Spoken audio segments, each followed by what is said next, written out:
Mesdames et messieurs, bienvenue dans Politicien, votre rendez-vous politique hebdomadaire qui vous plonge au cœur de l'actualité politique sur le continent. Notre numéro de ce jour est consacré à 3 pays. D'abord le Congo, où le président Denis Sassou Nguesso a convoqué le corps électoral pour le 20 mars.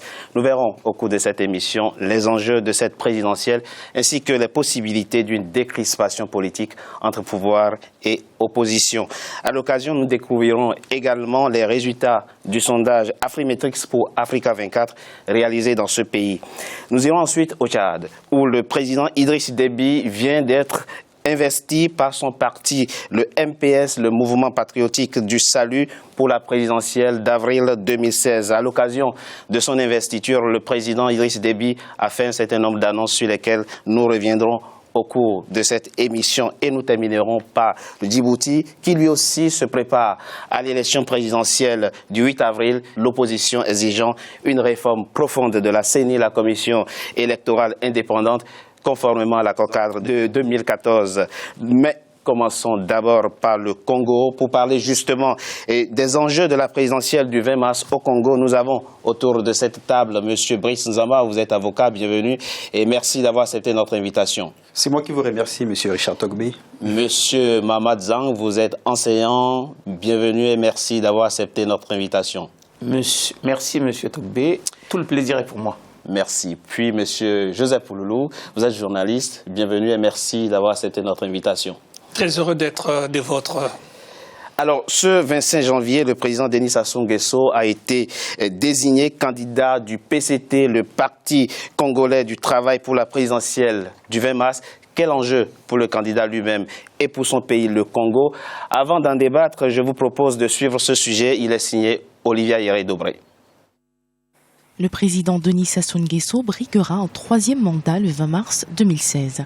Comme en 1992, 2002 et 2009, le chef de l'État de la République du Congo sera le candidat du Parti congolais du travail à la magistrature suprême, comme le lui permet la nouvelle constitution. Désigné à l'unanimité par les membres de son parti comme candidat à la présidentielle anticipée de mars 2016, le président Denis Sassou Nguesso incarne, selon le PCT, le rassemblement, la paix et l'unité nationale au Congo. Ses soutiens avancent que dans le contexte de conjoncture internationale délicate, le maintien au pouvoir du chef de l'État rassurerait les investisseurs et dynamiserait l'économie. Enfin, les incertitudes économiques et l'effondrement du prix du pétrole, sur lequel repose le budget de l'État, pourraient être des arguments de campagne du président sortant, rempart contre l'instabilité. Le Congo, il va à son rythme et il vient quand même de très loin. Et il a connu des moments sombres de guerre civile et aujourd'hui, beaucoup d'observateurs s'accordent à dire que le Congo vit dans la paix, la sécurité et qu'il y a un réel progrès. Les observateurs honnêtes reconnaissent qu'il y a un réel progrès au Congo et nous pensons que nous allons continuer dans cette voie. Le président Denis Sassou Nguesso cumule près de 32 ans à la tête de la République du Congo. Sa candidature à la présidentielle a été accueillie froidement par les partis d'opposition qui la qualifient de coup d'État constitutionnel. Demeurer et mourir au pouvoir, c'est sa seule motivation. Maintenant qu'il a obtenu par tous les moyens ce qu'il voulait, il faut qu'il crée toutes les conditions afin d'organiser une élection libre, transparente et acceptée par tous. On a besoin d'une élection apaisée dans le pays. Le PCT a déjà lancé des collectes de fonds à travers le pays afin de soutenir la candidature de son leader. La fédération PCT Brazzaville a réuni à elle seule 46 millions de francs CFA. Le 20 mars 2016, les Congolais se rendront pour la 4e fois aux urnes pour élire leur président depuis l'ouverture du pays au multipartisme en 1991. Messieurs, dans l'élément que nous venons de suivre, le président Denis Sassou Nguesso rappelle que le Congo vient de loin. Il vante le chemin parcouru et se positionne dans la poursuite de ce qui est déjà réalisé. Une démarche que vous comprenez, M. Nzamba? Oui, écoutez, ce que je dois dire, c'est que c'est vrai que le Congo vient de loin, parce que le Congo a connu des guerres civiles, des périodes d'instabilité. Bon, je n'entrerai pas dans le détail. Et donc, la question qui se pose est celle de savoir si nécessairement c'est par le président Denis Sassou Nguesso que cette paix peut être maintenue. Voilà, donc je pense qu'il faudrait d'abord apaiser l'ensemble de la population, et cet apaisement ne peut être possible que déjà en assurant des élections qui sont libres et transparentes. Et à partir de ces moments, une fois que ces élections vont être libres et transparentes, on peut espérer un avenir apaisé et stable pour le Congo-Brazzaville. Donc c'est vrai que le Congo-Brazzaville vient de loin, puisqu'on a connu des périodes de troubles importants. Nous espérons que pour l'avenir, ça va se maintenir dans le calme, et pour cela, les conditions de transparence de l'élection du 20 mars sont très importantes. Monsieur Zang, le président Denis Sassou Nguesso a été désigné donc ce 25 janvier par le PCT, le Parti congolais du travail, à une grande majorité d'ailleurs, candidat pour la présidentielle. Que vous inspire cette candidature? Alors, dans le reportage que nous avions vu tout à l'heure, le président Denis Sassou Nguesso a dit que la paix et la stabilité sont revenues au pays. Mais je voudrais quand même signaler que dans le déclenchement de la guerre civile, je pense qu'il a une petite part de responsabilité, puisque le président Lissouba a été démocratiquement élu et que le président Denis Sassou Nguesso a reconnu démocratiquement lui aussi sa défaite. Maintenant, nous sommes dans une situation où il est souhaitable que ces élections-là puissent se dérouler de la manière la plus honnête possible pour que les résultats puissent être incontestés. Je pense que si ces résultats sont incontestés, ce serait une bonne chose pour la jeune démocratie congolaise. Monsieur Pouloulou, que vous inspire donc la candidature du président Denis Sassou Nguesso? Vous savez, il y a monsieur Moka, qui est donc membre du bureau national de ce parti, qui a déclaré juste après la désignation du président comme candidat du parti, je le cite, « Vous savez que la conjoncture internationale est très délicate, il y a du vent, il y a de la tempête, il faut quelqu'un d'avéré pour pouvoir tenir le bateau et l'amener à bon port, et c'est Denis Sassou Nguesso. » Alors, il serait donc le capitaine naturel du navire congolais? Je crois qu'il faut regarder ça de deux façons. D'abord, vis-à-vis de la communauté internationale, il faut dire que Denis Sassou Nguesso a su bien manœuvrer pour présenter à la fois sa réforme constitutionnelle qui passait comme une lettre à la poste, son référendum, et quand on regarde même en face, qu'on n'arrive même pas à dépasser l'étape du dialogue, de ce côté-là, il sait s'y prendre contre de la bourrasque de la communauté internationale qui n'a presque rien dit, qui n'a rien vu venir.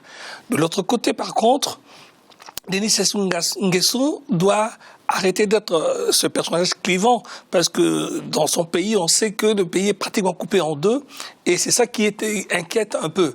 Ceci dit, je pense que nous avons derrière nous toutes les spectres des années de guerre. On a vu le Sud et le Nord s'affronter, donc de mémoire de journaliste, je me dis tout simplement qu'il doit conclure l'essai, c'est-à-dire nous offrir une élection incontestable. Mon ami Zang a parlé qu'on ne doit pas contester, mais je crois que là, c'est vraiment la vraie gageure. Mais cela doit commencer déjà par cette campagne qui doit déjà être irréprochable et que chaque candidat ait l'espace nécessaire pour s'exprimer. Monsieur Zamba, finalement, tout réussit au président Denis Sassou Nguesso. L'opposition ne voulait pas d'un référendum. Il y a eu référendum. Elle ne voulait pas d'une nouvelle constitution. On a eu une nouvelle constitution. Elle ne voulait pas d'une élection où le candidat Denis Sassou Nguesso se présente. Il est naturellement candidat à cette élection. Finalement, tout le réussit et l'opposition n'a aucune marge de manœuvre dans votre pays. Oui, écoutez, je pense que dans votre question, il y a des éléments, il y a la réponse. C'est-à-dire que si tout semble réussir au président Denis Sassou Nguesso, c'est simplement parce qu'en face, il n'a pas une force organisée suffisamment avec son propre agenda pour mener une vraie opposition et donc incarner une vraie alternative. Vous savez, il y a une loi physique simple qui dit que lorsqu'une force est en expansion, aussi longtemps qu'elle ne rencontre pas une force égale ou supérieure, cette force continue sa route. Donc le président Denis Sassou Nguesso au Congo-Brazzaville actuellement incarne une force en expansion. Et donc aujourd'hui, il est nécessaire pour l'opposition de trouver un candidat suffisamment crédible qui peut cristalliser à la fois les élans de toutes les régions du Congo-Brazzaville pour fédérer donc les clivages, comme on l'a dit ici, et pour espérer apporter à Denis Sassou Nguesso un vrai opposant qui pourrait, à l'occasion de cette élection, pouvoir assurer l'alternance. Parce que la stabilité, c'est aussi l'alternance. Et parce qu'il ne faut pas confondre stabilité et immobilisme. Voilà, parce que dans des pays démocratiques, ce sont des pays stables. Pourtant, l'alternance, c'est fait. Donc, on ne peut pas penser que alternance veut dire pérennité d'un homme au pouvoir. Donc, il faudrait déjà qu'on remette aux mots leur vrai sens. Au Congo-Brazzaville, il y a un calme, c'est vrai, mais c'est un calme armé, puisqu'on voit aujourd'hui, par exemple, que tous les signaux sont là pour nous dire que si certaines conditions, surtout de transparence, ne sont pas réunies, comme on l'a vu le 20 octobre lors donc du référendum, il y a eu quand même des situations d'émeute. Donc c'est pour dire que le Congo-Brazzaville, à mon avis, est un volcan qui sommeille. Alors je ne vois pas. Il faut plus d'espace voilà, c'est-à-dire que l'opposition doit se battre, et nous tous, la société civile doit se battre, pour qu'au Congo, il y ait plus d'espace de liberté. Parce que nous ne voulons pas que notre pays plonge encore dans la terreur, nous voulons qu'il y ait plus d'espace de liberté, que les Congolais s'expriment, qu'ils manifestent quand ils en ont le droit, comme le dit la Constitution, et que les Congolais puissent avoir le droit à choisir librement leurs dirigeants. Ce qui rend le jeu encore plus facile pour le président Denis Sassou Nguesso, c'est que l'économie congolaise se porte relativement bien comparé aux autres économies sur le continent. Le taux de croissance aussi autour de 6,5%, c'est au-dessus de la moyenne. Votre pays, le Congo, continue d'avoir ses réserves augmentées au sein de la BEAC, et le taux d'inflation est maintenu quand même en dessous du plafond de 3% qu'exige la CEMAC. Donc finalement, les signaux économiques sont bons. Du coup, il a les coups de franche pour continuer ces mutations politiques, Monsieur Poulou. Oui, c'est vrai que au regard notamment de l'état de l'économie du pétrole, par exemple, qui est en chute libre, on n'a pas senti le Congo fragilisé par cette situation. Ceci dit, on ne peut pas, comme l'a relevé M. Nzamba, considérer que c'est cette seule personne qui peut faire avancer ce pays. Ce n'est pas une caution. Voilà. Et, ceci dit, la vraie question est que est-ce que les autres candidats vont pouvoir s'exprimer? Est-ce que le même espace qui est offert sur la partie économique qui rassure les investisseurs, est-ce que ces investisseurs ne vont pas être effarouchés si cette campagne, les élections c'est bientôt, en mars, si les autres candidats ne s'expriment pas démocratiquement? Monsieur Zanga, avant de passer au résultat du sondage réalisé au Congo, nous allons le voir tout à l'heure, au fond, qu'est-ce qui empêche l'opposition congolaise aujourd'hui de s'unir derrière un candidat? Alors, il faut remarquer que l'opposition congolaise, elle est assez émiettée. Il n'y a pas un leader naturel qui se dégage et qui soit rassembleur pour pouvoir fédérer toute cette opposition-là. Donc, du coup, il y a de fortes chances pour que l'actuel président puisse passer ce cap. Mais il y a quand même une anomalie en Afrique centrale. Si on prend la République du Congo, si on prend le Cameroun, si on prend la Guinée équatoriale et si on prend le Tchad, ce sont quand même des chefs d'État qui sont au pouvoir depuis au moins une trentaine d'années et qui proposent... C'est vrai que l'Afrique centrale concentre c'est quand même le nombre le plus élevé de chefs d'État qui ont fait plus de 10 ans, plus de 20 ans 10 ans, 20 ans au pouvoir. Et puis, il y a un autre élément qui vient perturber, je veux dire, le jeu politique à l'intérieur de ces États-là, c'est que, compte tenu de la menace islamiste, compte tenu de toutes ces inquiétudes-là, je crois que ce qu'on appelle la communauté internationale, la France en particulier, privilégie une stabilité à l'intérieur pour pouvoir combattre ces fléaux-là. Nous verrons justement cet élément-là quand il s'agira de débattre donc du Tchad. Il est à présent temps pour nous de découvrir les résultats du sondage Afrimetrix pour Africa 24 réalisé au Congo. Je précise toujours qu'Afrimetrix est une structure, un institut d'études et de sondages et c'est chose inédite, qui réalise depuis cette année des sondages sur le continent et nous allons découvrir en ce moment les résultats du sondage opéré au Congo. Nous allons procéder rubrique par rubrique. D'abord, quelles sont les personnalités préférées des Congolais? Alors, nous voyons que le président Denis Sassou Nguesso reste la personnalité préférée des Congolais avec 29%. Il est suivi du président de l'Initiative pour la démocratie au Congo, candidat à l'élection présidentielle, lui aussi, André Okombi Salissa, qui recueille 8%. C'est vrai que l'écart entre les deux est important. Puis vient Jean-Jacques Bouya, qui est le ministre de l'Aménagement du territoire. Lui, il recueille 5%. Nous avons ensuite Isidore Mvouba, ministre du Développement industriel et de la promotion du secteur privé, qui recueille 5%. Suivi, lui, de Pascal Sati Mabiala, qui recueille lui aussi 5%. Ils sont nombreux à avoir recueilli 5%.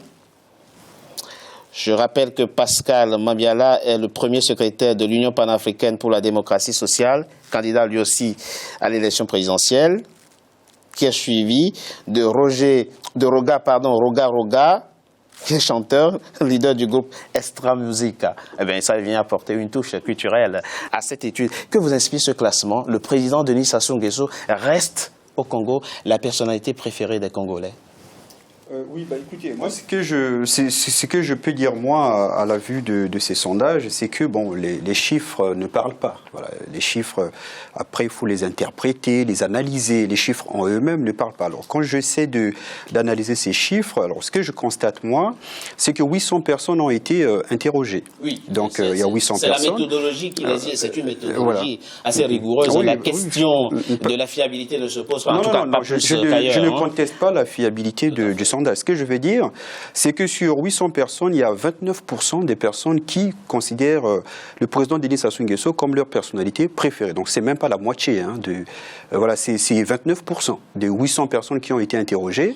À mon avis, il faudrait relativiser ça, puisque sur les 800, c'est pas 50% ou 55%, c'est 29%. Et d'ailleurs, il y a 22% qui ne se sont pas prononcés. Ils sont plutôt prudents, ceux-là. Une réaction? Non, moi je pense que Denis Sassou Nguesso, on est en Afrique, il incarne la figure du patriarche, il rassure. Je pense que c'est ce côté-là qui transparaît dans cette enquête à première vue. Monsieur Zang, finalement, le désamour qu'il y aurait entre le président Denis Sassou Nguesso et les Congolais, il n'est pas aussi profond que ça, finalement. Non, dans la mesure où le résultat de ce sondage n'est pas étonnant. C'est le président Denis Sassou Nguesso au pouvoir depuis plusieurs années. Il est partout sur les chaînes de télé publiques. Les enfants qui ont 20-22 ans ne connaissent que lui comme chef d'État. Donc ils n'ont pas tenu compte des enfants. En fait, le résultat de ce sondage n'est pas du tout étonnant. Et comme l'a dit M. Pouloulou, cette figure de patriarche est assez rassurante, mais également, comme l'a dit M. Nzamba, il n'est pas à 60%, quoi. Ces résultats, il faut le préciser, oui, M. Nzamba. J'allais juste préciser une chose, c'est que le président Denis Sassou Nguesso est le seul chef d'État de notre pays, donc du Congo-Brazzaville, qui a eu tous les atouts pour faire du Congo une petite Suisse, comme l'avait dit Pascal Lissouba à une époque. Alors, ce qui est étonnant, c'est qu'avec tous ces atouts, c'est-à-dire que c'était un monsieur, quand il est au pouvoir, il y a le calme, il faut le reconnaître, il y a le calme, et donc avec ce calme, et il y a aussi des mannes pétrolières qui tombent du ciel, donc là, on pourrait dire que c'est vraiment, c'est un chanceux. Des recettes pétrolières. Voilà, exactement, c'est un chanceux. Dans le PIB. Et par extraordinaire, on ne voit pas le changement dans la vie quotidienne des Congolais, c'est-à-dire l'eau, l'électricité, c'est difficile. Alors, quelqu'un qui a eu autant d'atouts pour un résultat dont on constate, je suis dessus. Alors, ça nous amène justement à la deuxième rubrique des résultats de ce sondage.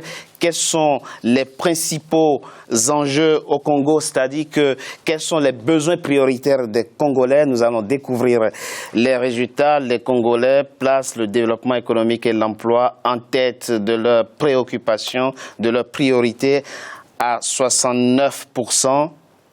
Vient ensuite la santé, 53% des Congolais pensent effectivement que la santé devrait être la priorité numéro 2 des pouvoirs publics.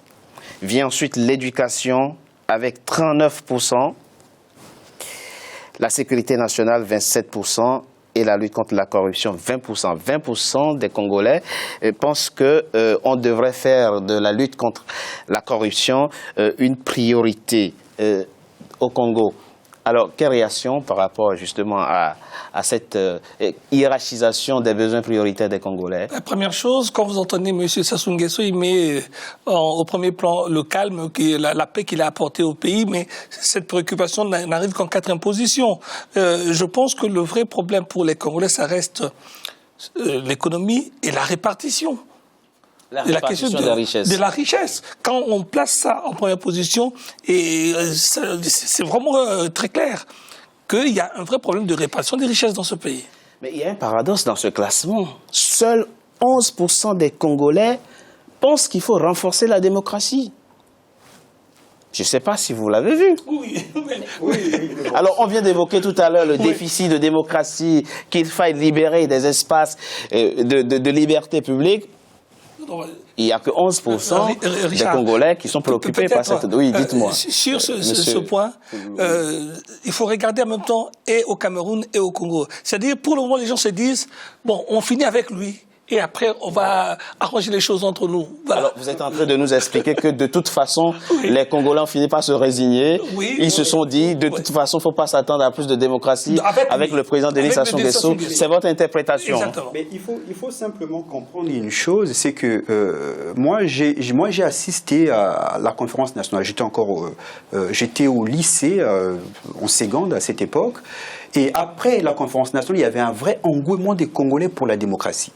Et tous les scrutins qui avaient été organisés à cette époque, il y avait des taux de participation extraordinaires, parce que les gens y croyaient. Alors, renseignez-vous le taux de participation des élections depuis que le président Denis Sassou Nguesso est revenu aux affaires. Ça ne dépasse pas 5%, M. Togbe. C'est pour dire que les Congolais, ça ne veut pas dire qu'ils ne croient pas en la démocratie, mais ils ne croient pas en la démocratie que le président Denis Sassou Nguesso et le PCT leur proposent. Voilà, c'est ça, ils sont en veille. Les Congolais, c'est un peuple en veille. Ils attendent le moment où ils auront la garantie de la transparence pour se manifester. Donc, pour l'instant, je comprends. J'aurais eu la même question, j'aurais répondu, je crois pas. Partagez. Après, c'est un autre débat, parce que quand on parle de démocratie, il faut aller après se demander qu'est-ce qu'on est en train d'appeler démocratie. Est-ce que, effectivement, on peut transposer le modèle occidental, en tout cas comme on l'entend dans le milieu intellectuel en Afrique? C'est un autre débat. Dites-nous, c'est la même interprétation que vous faites de ces résultats? C'est-à-dire qu'à partir du moment où le peuple congolais place comme priorité des priorités le développement économique et l'emploi, ensuite la santé et l'éducation, ça veut dire en clair que ces besoins-là ne sont pas satisfaits à l'heure actuelle, et donc on exige, on voudrait que ce soit d'abord ça, d'abord ces problèmes-là qui puissent être réglés. C'est-à-dire, en fait, ça sonne en creux un peu comme l'échec du PCT. Nous allons passer à la troisième rubrique. Quelle est la perception que les Congolais ont de leur pays? Quel est le jugement qu'ils portent sur la situation actuelle de leur pays? 21% des Congolais placent la sécurité en tête de leurs préoccupations. 21 sont très satisfaits, 42 sont assez satisfaits, 13% sont assez mécontents. Viennent ensuite les infrastructures. 16% des Congolais sont très satisfaits des infrastructures. Il faut quand même rappeler que des efforts ont été faits ces dernières années. Vous avez des milliers de routes qui sont bitumées à travers tout le pays. L'aéroport international de Brazzaville a fait peau neuve, est devenu une véritable vitrine du pays. Pointe-Noire également est une ville en plein essor. Côté infrastructurel, on a quand même noté une forme de boom infrastructurel, pour ainsi dire. Puis la santé, on l'a vu tout à l'heure, donc effectivement, et l'éducation, c'est récurrent, hein, c'est ça. Il y a une forme de cohérence tout de même dans les résultats de ce sondage. De la démocratie qui arrive quand même à 40%. Donc ça veut dire que... Oui. Le sujet mobilise. On n'a pas dit qu'il ne mobilisait pas. Effectivement, le sujet mobilise. Et c'est d'ailleurs, surtout, il ne faut pas oublier que ce sondage a été réalisé à une période où s'annoncent les élections, donc où les opposants, effectivement, réclament plus de démocratie et d'espace de liberté. Donc c'est tout à fait compréhensible. Monsieur Zhang, votre dernier mot par rapport à ce sondage. Écoutez, que ce soit que les Congolais, à l'issue de ce sondage, expriment une satisfaction en ce qui concerne la sécurité nationale et les infrastructures, je pense que c'est leur vécu. Et on peut légitimement penser que c'est un fait qui est acquis et qui va s'inscrire, j'espère, je crois, au bilan du candidat. Merci à vous, messieurs. Merci d'avoir accepté notre invitation pour parler des enjeux liés à l'élection présidentielle au Congo. Nous souhaitons effectivement que cette élection se passe de la façon la plus apaisée qui soit, que la décrispation politique soit une réalité au Congo et que les Congolais construisent ensemble leur pays. Merci d'avoir accepté notre invitation. Nous marquons une courte pause. On se retrouve dans un instant dans la deuxième partie de Politicia pour parler des enjeux de la présidentielle au Tchad. A tout de suite sur Africa 24.